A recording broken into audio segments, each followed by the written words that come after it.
Mga kabunyog, mga kababayan, magandang araw po sa inyong lahat. Welcome po sa isa na namang episode ng ating talakayan dito po sa Tony Enzo Bunyog. Kung hindi po kayo nakasubscribe dito sa aking YouTube channel, Tony Enzo Bunyog, subscribe na po kayo. Mayroon din po tayo, napapanood po tayo na sa ating Informador Facebook page. Kung hindi pa po kayo nakafollow, follow na po kayo. At lagi nyo na pong subaybayan itong aking mga talakayan dito sa aking bagong mga social media platforms na to. Dahil dito po mahaba yung talakayan natin. Kaya yung iba na nagsasabi, attorney, kapapasok ko pa lang, tapos ka na. Dito po mahaba-haba ito. Kaya palagi nyo akong maaabutan pa na nagtatalakay dito. At saka hindi lang isang topic dinidiscuss ko dito mga kabunyog, mga kababayan. Tulad ngayon, 3 topics ang i-discuss natin.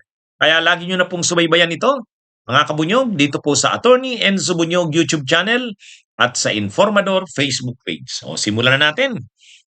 Mga kabunyog, lumalabas ayon sa NBI, sa National Bureau of Investigation, na nagsagawa ng pag-raid doon sa KTV bar. Actually, ano yun nightclub. Lumalabas, nightclub pala yun. Yung ni-raid ng National Bureau of Investigation, ang lumalabas, mayroong sekretong daanan, tawiran, mula doon sa ni-raid na KTV bar, na actually ay nightclub, mayroong secret passage, sekretong daanan, mula doon, papunta doon sa Blue Hotel. Yung Blue Hotel, yan yung hotel na pag-aari ng korporasyon na ang president ay yung asawa ni Mike Defensor na si Julie Defensor at ang treasurer ay yung anak niya. Kaya lumalabas dito mga kabunyog, ayon sa NBI, talagang ang operation ng nasabing negosyo ay prostitution. Prostitution di umano.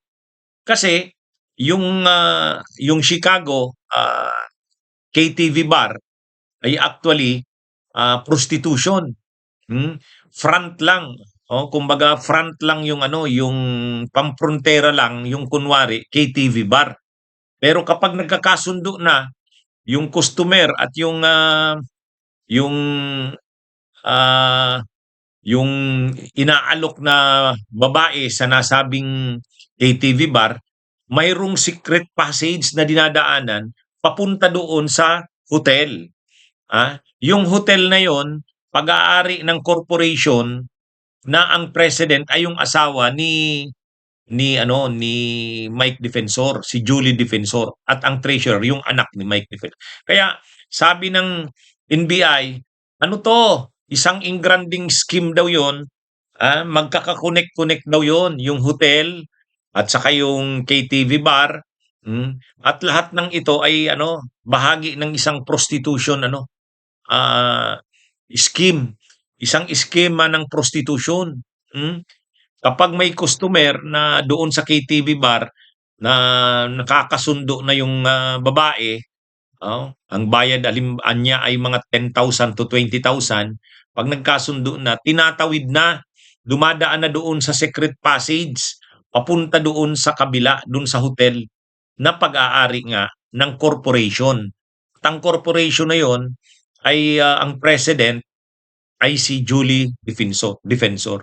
At ang treasurer, anak ni Mike. Kaya sabi ng NBI, idepensa na lang daw ng ng pamilya Defensor. Idepensa na lang nila yung sarili nila kasi marami daw silang natuklasan Maraming natuklasan. Actually nga, ngayon nga sa social media, kumakalat na nung ni-raid kasi ni Attorney Melvin Matibag yung KTV bar na yon. Doon sa hotel yata yon sa hotel, yung pagtawid nila doon sa hotel, may isang kwarto doon na may lalaki na mukhang mayaman. Mayaman. Nagre-resist siya sa nagre-resist siya sa arrest. Kasi naaktuhan siya Nung binuksan yung pinto, naaktuhan siya at saka yung babae. Ngayon yung babae nag-cover ng mukha niya. Nag-cover, ibig sabihin, ano na yun? Kasama yan yung sinasabing transaction umano na prostitute galing dun sa kabila. Tapos tumatawid doon sa hotel sa Blue Hotel, doon na doon na yung ano, yung mga rooms na ginagamit. Hmm? May naaktuhan ngang isa eh. May naaktuhan na isa. Hindi lang pinakita yung mukha ng laki. Pero ngayon, kumakalat sa social media, kilalang tao daw yun. Ha? Parang VIP. Kaya lang, blind item naman ang kumakalat eh. Hindi naman sinasabi kung sino. Oh. Pero makikita na yung babae nahihiya talaga. Oh. Kaya nga nag-cover ng mukha. Anyway, malamang sa susunod na mga araw lalabas yan. Kung sino nga ba yun. Ha? Kaibigan daw ni Mike Defensor, kilalang tao daw yung ano na yun eh, yung lalaki na yun na actually nagre-resist ng arrest. Siguro hindi niya nakikita na naka-video sila. Ay nung kasing kumakalat na video, kinubera na yung mukha eh. Hmm. Pero yan yung ano, yan yung sinasabi ng NBI. Hindi totoo na parang simpleng KTV bar lang yon. Saka yung Blue Hotel na pag-aari ng mga defensor, yung corporation na hawak ng mga defensor, doon dinadala yung ano, yung mga babae patawi do patawi doon galing sa KTV bar at may secret passage anya. Oh, yan. Kaya, pero sabi naman ni Mike Defensor, matagal na daw silang hindi involved diyan.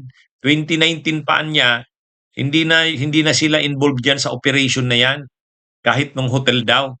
O kaya lang sabi naman ng NBI, hindi, 2026 yung mga yung mga contract of lease.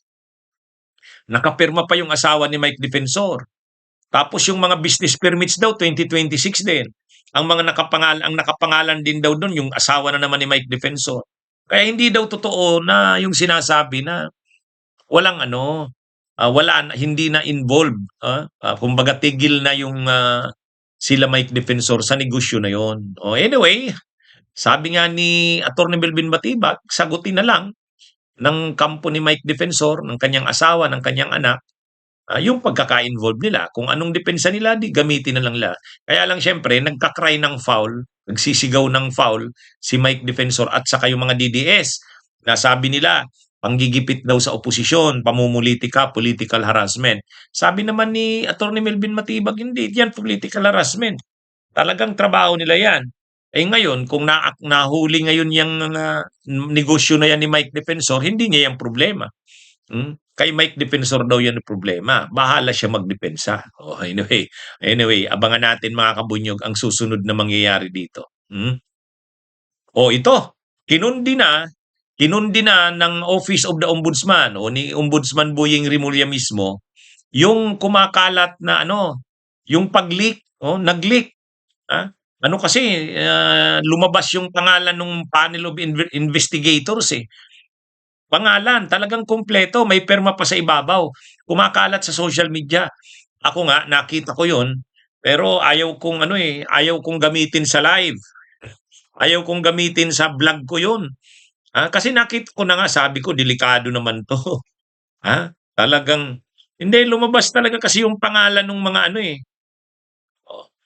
lumabas yung pangalan ng mga panel of investigators. Tungkol sa kaso ni dating Speaker Martin Romualdez. Ewan ko kung inano na ngayon, dinilit na. Pero kanina nakikita ko yun eh. Nakita ko yun, may mga pangalan, Special Panel of Investigators. Ang ano kasi dyan mga kabunyog, ganito. Dito kasi sa mga kasong ito ng mga anomalya sa flood control, syempre matrabaho ito sa part ng ombudsman. Totoo, marami silang lawyers, ang ombudsman, pero kulang yan sa dami ng kasong ito. Ang ginawa nila, nag-create, syempre may memo, may office memo. Through an office memo, create ang isang special panel of investigators. Siguro nakita kong pangalan dun, mga siyam yun. Mga 7 or siyam yun. Basta marami. Panel. Ngayon, yung mga kaso sa anomalya sa flood control, na mainit na issue ngayon, itong panel of investigators na to, ang nag-i-evaluate. Sila yung naghahandle. Panel sila. So, panel sila para talagang mabusisi na yung kaso ay matibay kapag sinampaan nila sa Sandigan Bayan, talagang may reasonable certainty of conviction at may prima facie evidence. So, para masigurado 'yan, may panel yung ano nagde-decide, ah. Kahit itong pag-decide na ito na gumawa na ng criminal complaint laban kay Romualdez, yung nabasa ko nga yung caption eh. Ang mga kasong final kay Romualdez ay ano eh, plunder at conspiracy to commit plunder, violation ng anti-graft laws, tapos indirect bribery, tapos ano, money laundering. Oh, nakit ko 'yon. Ngayon, 61 pages 'yon, yung criminal complaint na 'yon.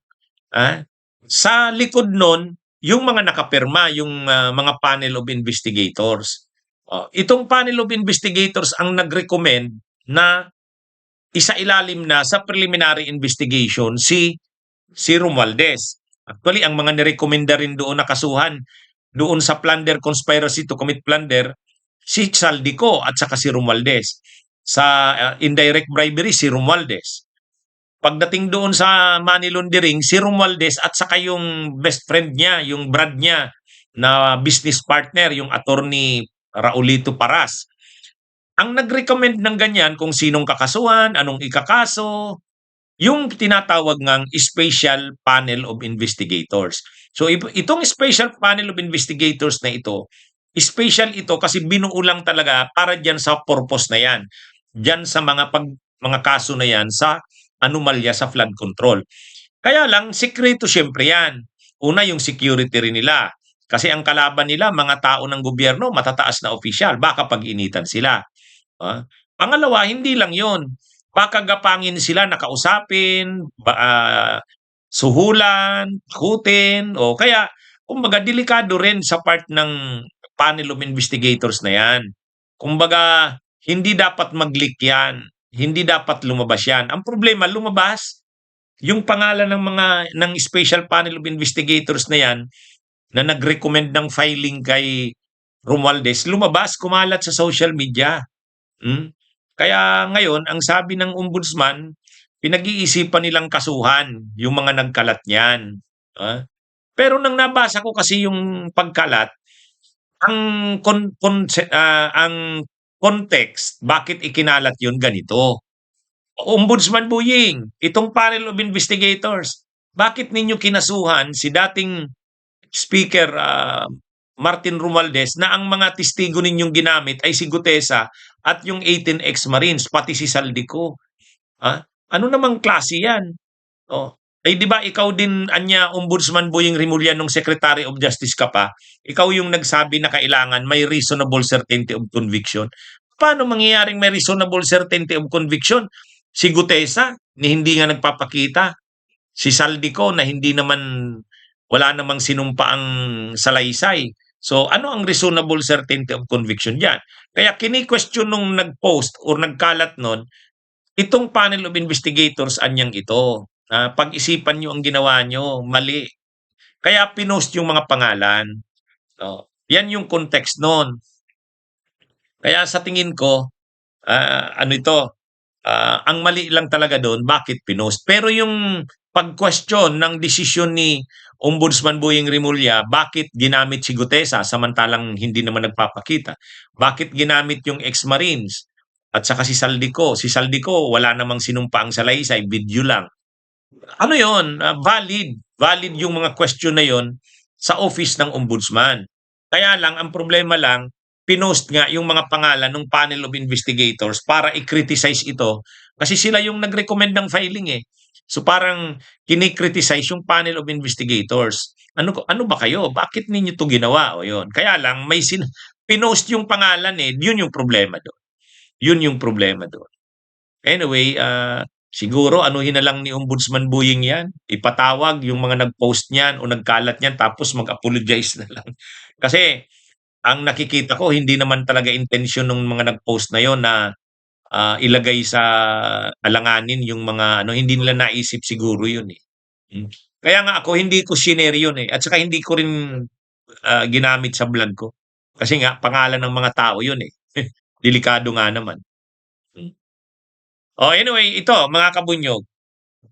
pinapasori, may pinapasori actually ang nananawagan na magsori daw si PBBM, mga DDS, lalo na si Harry Roque. Oh, magsori daw si PBBM tungkol saan? Tungkol doon sa tungkol doon sa nangyari kay Saldico. Sabi nila Harry Roque at ng mga DDS, dapat magsori ang Pangulo ng Pilipinas kasi siya ang nagkalat nun. Hmm. Ang sinasabi nilang ikinalat ni PBBM, nung April 16 kasi, nung mapabalita nga na nahuli si Saldico ng Czech authorities at nasa custody na ito ng Czech authorities, si Pangulong Marcos mismo sa kanyang Facebook account ang nagbalita. Sabi niya, nahuli na si Saldico. O yun. Ngayon, kumalat yan. Siyempre, presidente ang nagbalita. Pangalawa, siyempre mainit na balita yan. Matagal nang pinaghahanap si Saldico eh. Kaya lang, may mga development ngayon na bago. Ang development ngayon na bago, pumunta ng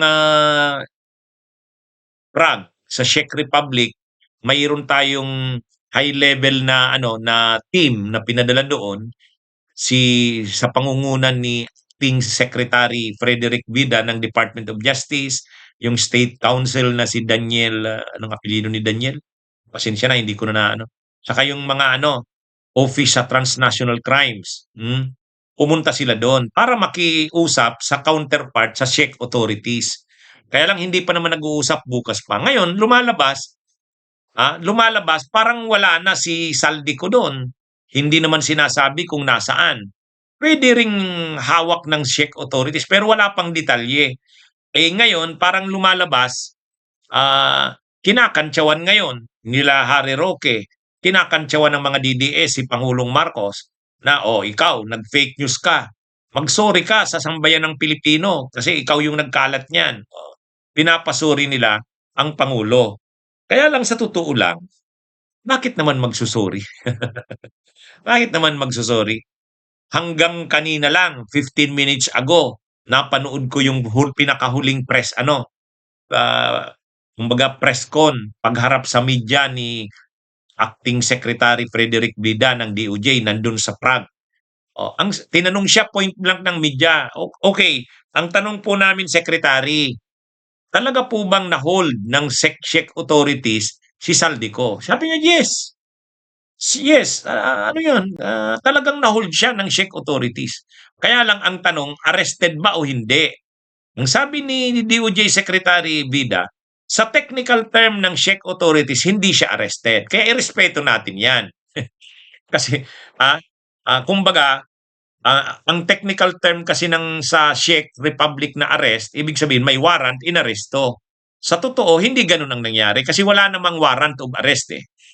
Hinold si Saldico, patawid na sana siya mula sa Czech Republic, patawid ng Germany, sa border na-hold siya ng German authorities. At nung wala siyang mga papers, mga documents, travel documents, passport, visa, pinabalik siya sa Czech Republic. Kaya pagdating sa Czech Republic, hinold siya. Pero ang kaso niya, ang immigration. Kaya hindi naman siya pwedeng i-detain, hindi rin siya pwedeng arestuhin kasi immigration lang naman, wala namang warrant of arrest. Kaya ang sabi naman ni Secretary Vida, kailangan mali ba yung sinabi ng Pangulo na nahuli si Saldico? In a way, hindi rin kasi nahuli naman talaga. Nahuli naman talaga at hinold talaga ng mga Czech authorities. Kaya lang yung term na arrest. Kasi pag arrest kasi may warrant. Yun, hindi nawala naman. Kaya ito namang sila Harry Roque, exaggerated naman. Gustong ipahiya ang Pangulo ng Pilipinas.